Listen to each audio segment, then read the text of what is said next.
Hello everybody and welcome back to the channel. Today I'm going to talk about TBRs.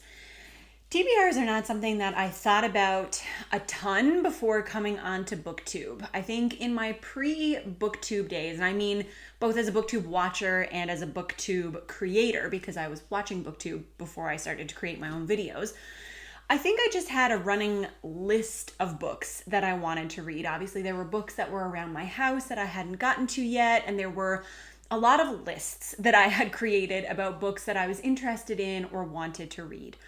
Last year I did a video about how I track my reading, what types of things I like to do, and I talk a lot about reading lists and reading journals in that video. I've been keeping a very simplistic reading journal, basically just like a list of all of the books that I read every month for the last 10 years, which when the 10-year anniversary of making that list was up last year, I had a great time moving back and looking through all of those books, and it really inspired me to write or to start to create a regular reading journal, which is what I do now, where I have like a running TBR and then I write a little blurb about all the books that I'm reading every month, and I find that very satisfying. But before BookTube came along, like I said, I never really thought about having prescribed TBRs. I just picked up the books that I was interested in reading, and that could change from week to week or from moment to moment. And I know that a lot of people are like that, and I think there is this distinction on BookTube between someone who is a planner or someone who has a TBR and then someone who is a mood reader. And though, like with all data sets, I'm sure that there are outliers on either side who purely function on a TBR or purely function as a mood reader. But I think that for most of us, there is a little bit of a combination of the two. I think most of us spend some time thinking about what we're going to read, if not planning it or recording it in list format, at least being aware of the types of books that we're interested in at that time, picking things up at the bookstore, having a sampling of books that we're ready for, making a library trip, small ways to organize what we feel like we're going to read in the next couple of weeks. When I started on BookTube, I started to define my own TBR a little more rigidly than I had in the past. So I started making these prescribed lists. I started writing down the books that I wanted to read every month. And it became almost a necessity because with the addition of buddy reads and live chats and group chats and discussions and reviews and specific topics for videos that I wanted to cover, often there are a lot of books that I feel like I need to get through in a set amount of time. So having a TBR to organize how I'm going to read those things and how I can most effectively get to all those books has been really helpful. Similarly, and I know some people do not record TBR videos and they feel like they have a lot more original or unique content that they can get through. But to be very honest, it's a lot of work to have a job and have kids and do all of the regular life responsibilities that you need to do. So knowing that I have 2 videos, being a TBR and a wrap up, that are decided for the month, that are really easy for me to film, that only take 10 or 15 minutes to get through with no setup, I like that. I am not going to feel ashamed that I make those a part of my regular lineup, because sometimes it's nice to have an easy go-to video that you can film. So I'm sure that that provides some of the incentive to keep making these TBR lists as well. The reason that I wanted to talk about this is that I had been looking back through my reading journal. So I use this all the time. I write in it almost every day. There's a lot of little things that I update. There are boxes that I color in. And I was curious to just look back and see how successful my TBR lists really are. Are they helpful to me? Do they help me define which books I'm in the mood for? Do they help me keep on track with my reading? Or are they a source of stress that I can never really stick to? And the results are not as bad as I thought they were going to be, but not fantastic either. So I just used the books from January to July. So between January and July, I had 57 books on various TBRs. So they could range anywhere. I think the longest TBR that I created was 10 books in a month, and then the smallest one was 5 books for a month. But I think most of them had around 7 or 8 books on them. And of those 57 books, I read 32 of them. So in terms of a percentage, it's not terrible. I had been worried that it was going to be less than 50%, which it was not. But clearly, even though I set the time aside to plan out these TBRs, to decide what I'm going to read, I don't stick to them by the letter. I do leave some room for mood reading. Obviously, I get caught up in certain things that I'm reading, whether that is a series or a buddy read, or maybe I just pick up a book and I read through the first chapter and I think this is really not what I want to be reading right now, and I would rather set it aside than read through it and force myself to read through it and then end up not enjoying it and potentially spoil a series for myself. That is what happened. For example, I had the book Empire of Silence by Christopher Rocchio on a TBR a couple of months ago.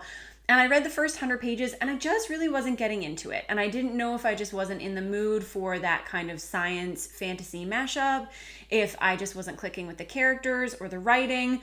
But at the time I thought, this is not working. I need to put it aside. And so I did. And that was very helpful because I don't have any negative associations with that book. I don't dread picking up the series again. But I acknowledged that I didn't want to read it at the time and I pushed it away. So I do allow some flexibility in terms of TBR. But what that has done is that it has left me with 25 books that I had on previous TBRs that I was really excited to read. Like, they were either books that I had picked up that were new releases or books that I wanted to talk about with people, books that I had on my 22 books to read in 2022 list. There were lots of reasons that these books ended up on TBRs and, lots of reasons that they didn't get read. If you notice that the math doesn't completely line up, it's because some of them were repeats on the TBR list. So, sorry. The math lines up for the 25 and the 32, but there are only 23 books. So there were 25 TBR books that I didn't get to read through, but there are only 23 individual or unique books that I didn't read because some of them ended up on a TBR a couple of times. So that is what happened there. But it does leave me with this little backlog of books that I now really want to get to. And this was one of the other reasons that I looked through this list, that I compiled the books that I had not yet gotten to. Because like I said, there were reasons that I wanted to read these books this year. And now I am hoping that I'm going to continue to be able to sprinkle them on my TBR lists for the rest of the year and really get to them because I was excited for a lot of them and I want to be able to still read the vast majority of them this year. But it was interesting to take a look back at this in order to see how faithful am I to my TBRs? And the answer is not incredibly, but it could be worse. And do I still think that there is value in putting together these TBR lists? Well, first of all, I love lists. So valuable or not valuable, helpful or not helpful, I will never stop writing them because it's just what I do. There are notebooks full of lists. That is how I like to organize my life. I am by nature someone who really loves organization and is very poor at organizing my thoughts. So it's difficult for me to do that. And I have developed lots of skills and tricks and ways of trying to focus over the years, and they are mostly successful. So I really depend on organization and journaling and these kinds of lists and things to keep my day and my mind running as it should. So I don't think that I will ever give up list writing. The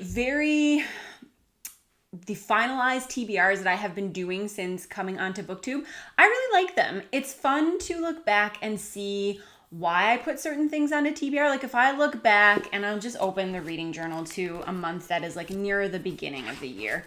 So if I look back at February, for example, and I see that there were a couple of books that were on there that I didn't get to, I can think, this particular booktuber was talking about this book a lot and they got me really excited for it and I really wanted to read it, and then I picked it up on my Kindle and now it's still sitting there. So it sparks some of those memories for me, and it gives me a lot of positive reinforcement, and it brings back those positive memories from being on BookTube or knowing what other people are reading.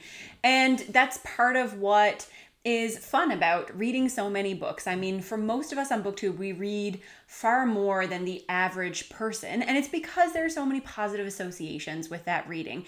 It's not just the act of reading that we like, it's that sense of being part of a community, of being able to understand why our friends like the things that they like, why people are recommending certain books, and I really like having those associations. So I overall have really enjoyed transitioning from someone who didn't really plan out strict TBRs into someone who did make these lists.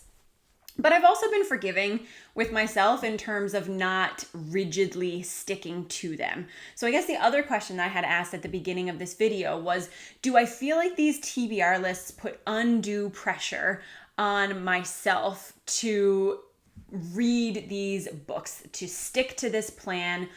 And the answer is no. And that's probably just because I don't like to put a lot of pressure on myself for lots of things. If there are commitments, like if I agree to be on someone's channel or to discuss a book or be involved in a buddy read, I really try to stick to that. And being involved in too many buddy reads was very stressful. This happened to me at the beginning of the year. I wanted to read everything with everybody, and it was really stressing me out when I could not do that. So I have toned down on the buddy reads. But I don't mind if I put 10 books on a TBR for the month and then I don't end up reading them all. Some people might get excited to see a certain book at the beginning of the month on the TBR. And to be quite honest, if people are talking about it, if there's a lot of buzz, if they're asking me questions about it, it makes me more likely to read it. But I don't feel bad if I don't follow through on that kind of like soft contract of a TBR, let's say. So it doesn't put undue pressure. I don't feel particularly bad if I deviate from that a little bit. And I think this is another thing that people are pretty understanding about, because I think there's a little bit of that in all of us. It is difficult to stick fastidiously to a schedule like that. I know Mike at Mike's Book Reviews has his TBRs done like months in advance, and I'm sure that he reads all of the things that are on them. And I feel like he is definitely the outlier in that direction, and that is admirable. I cannot do that. I probably will never do that. But I don't think that that makes the creation of a TBR list a futile endeavor. I think that it's still enjoyable to think about the books that you're going to read, and I have really liked doing so. So that is my little discussion about TBR videos. For the second part of this, I'm just going to leave a little timestamp here. So if you are interested in the conversation and that's it, then feel free to click out. I am just going to give a list of the books that were on my TBRs earlier this year and run through them and see which books you are all interested in me putting back on my TBR before the end of the year, which ones you would most like me to talk about, ones that you were excited to hear about when they ended up on the list earlier and I couldn't or didn't get to them. So this is your opportunity to let me know what I should make sure to read before the end of the year. And I'm going to have to use my paper for this because I can't memorize 23 different titles, not with this amount of time. So the first one is The Girl in the Tower by Catherine Arden. I was involved in a discussion for the first book in this series, The Bear and the Nightingale, and then reading responsibilities just piled up, and unfortunately I couldn't get to the rest of the series, but I would really like to read them. House of Sky and Breath, which is the second Crescent City book, had horrible reception. Even people who love Sarah J. Maas and loved the series did not enjoy this book, so I just couldn't work myself up to read it at the time. I still have it. I will still get through it at some point, but I just didn't make it a priority. The Winter of the Witch would be the third book in the Bear and the Nightingale series, and obviously if I didn't read book 2, then I couldn't read book 3 either. Age of Ash by Daniel Abraham. This was a new release that I was hoping to get to, and I think I just didn't get the pre-order in time to read it at the exact moment when I wanted to, and then I got swept up in other reads. Similar for The Justice of Kings. So I had really wanted to get to that new release, and I really didn't get around to it, but still one that I'm very much looking forward to reading. Illborn is one that Patrick really hyped up when he was reading it, and sometimes I get really swept up in Patrick's reviews, so I'm like, I need to read this immediately, and I will buy it impulsively, and I just didn't get around to it. I don't think I realized that it was so long, and I just didn't get around to it. However, it's sitting on my Kindle, so hopefully I will find a chance sometime soon. Number 7 is Empire of Silence. I already talked about this. I read about 100 pages and it just wasn't gripping me at the time, but I am very interested to come back to this series, and I've heard that the books just improve with each one in the series. So I'm really hoping to get around to that. Son of the Shadows is the second book in the Seven Waters trilogy by Juliette Marillier. This one was supposed to be a group discussion, and the discussion just kept getting pushed off, and the people could not meet together. And so I ended up not reading it. Sometimes I need a date for a live show because that will give me the kick that my procrastinating mind needs. If I have a definitive date, like if I know in 6 days you have to talk about this book, then I'm like, well, you know what, Sarah, you can't push it off anymore. You have to keep going. So I think that's what happened with the Son of Shadows. Fourth Island was a novella by Sarah Tomey. I read All the Horses of Iceland and really enjoyed it, loved the writing style. So then I was going to go on to read another one of her novellas. And for some reason, it just got, it got the kick from the TBR. Fevered Star is the second book in I forget what the series is actually called, but the first book was Black Sun, which I loved. And then Fevered Star was getting really lukewarm reception. And so it was really hard to pick it up, and I didn't want to dislike it, and then I just got caught up in reading other things, so I ended up not reading that one, but still want to read it because I obviously want to be able to finish out that series. Hero of Ages, let's not even talk about it. It's been on the TBR so many times. That's probably where all these extra slots come up. It's probably just from Hero of Ages being on the TBR 3 times and me not reading it any of those times. Child of the Prophecy is the third Seven Waters book. So again, if I didn't read book 2, then I couldn't read book 3. Tooth and Claw is a book that is supposed to be like if in Pride and Prejudice the characters were dragons. I put this on a really long TBR because it was short and I was being ambitious and I was like, I'll read all these books, and then I didn't. The Bird King is a fantasy standalone that has been on my physical TBR for a long time. And again, there was no particular reason why I didn't read this. I just didn't get around to it. The Robber Girl is, I think, magical realism, maybe literary fiction. I got it for my birthday last year and have really wanted to read it. But I can't stop reading fantasy books. It's been really difficult for me to get anything else on the TBR this year, but I am determined. This is one of the ones that I want to read before the end of 2022. Similarly, we have Matrix, which is a work of literary fiction / historical fiction. And again, I really want to get around to this one. But again, it's been hard for me to get anything that's not a giant fantasy book onto my TBR this year. We have In Order to Live, which is nonfiction. And this one I have a paper copy of, but I have been weaving my nonfiction in on audio this year so far. And that's really why this one got overlooked. I think I put it on a TBR, but then I ended up listening to maybe Crying in H Mart instead because I had the audiobook for that. So I am going to try really hard to prioritize this one because I would really like to read it. And also, it's not my book. I borrowed it from a friend and she'd probably like it back sometime in the next year. Then we have The Forgetting Moon by Brian Lee Durfee. This is another one where I was really liking it. I got, again, I think about 100 pages, which is still only like a tenth of this giant book. But I was really excited for it. But I started the first Dagger in the Coin book at the same time. And they're not super similar in terms of premise, but they're both high fantasy. They both follow a cast of characters.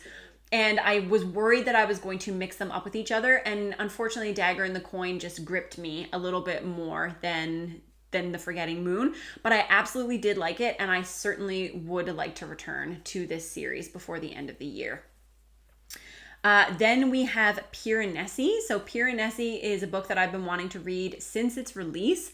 It's very short. I'm hoping that one weekend I'm just going to be able to sit down and read it. Like I'll just sit there for a couple of hours and I'll read through it. I think I'm going to love this book. It's on my 5-star predictions, my last 5-star predictions video. And I really want to read it because I want to release my next 5-star predictions book, but I can't until I finish Piranesi. So that one is very high priority, hoping to get to that really soon. Then we have Hamnet, which is a work of literary fiction / historical fiction. And again, I really would like to read this one, so hopefully I can get to that one soon.